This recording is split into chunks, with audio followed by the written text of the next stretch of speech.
We are following breaking news as President Donald Trump has announced an attack on 3 Iranian nuclear sites. The announcement happened this evening on social media. The president posted that military planes dropped bombs on 3 sites, including Fordow, Natanz and Isfahan. The military action came just a day after the president said he was giving Iran 2 weeks to negotiate an end to its nuclear program.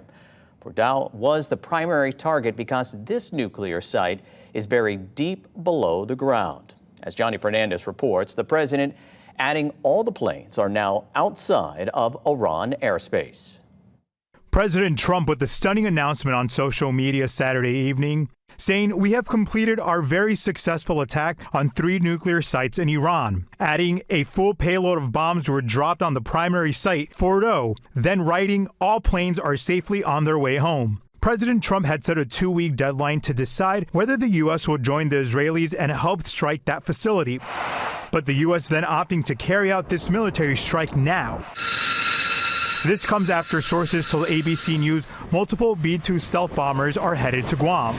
Those bombers, the only U.S. aircraft capable of dropping the 30,000-pound explosive that could potentially damage or destroy Iran's Fordow nuclear facility, which is buried deep underground in the Iranian mountains. Additionally, a second U.S. aircraft carrier, the USS Nimitz, which has 60 fighter jets on board, is set to arrive in the Middle East. Even before today's strike, Yemen's Houthis said they will attack American ships in the Red Sea if the U.S. attacks Iran. Johnny Fernandez, ABC News, New York. And those B-2 bombers came from an Air Force base in Missouri overnight. Flight tracking data shows the bombers moving west Friday night, flying over Hawaii, and then headed to Guam. The president is set to hold a meeting with his national security team in the Oval Office again Sunday evening.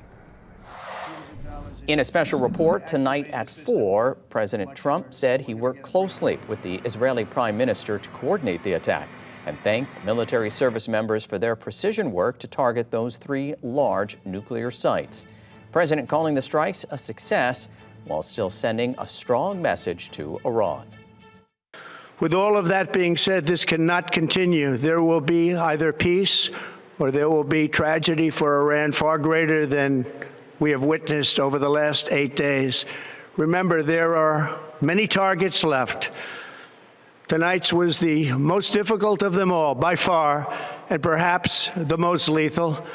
But if peace does not come quickly, we will go after those other targets with precision, speed, and skill.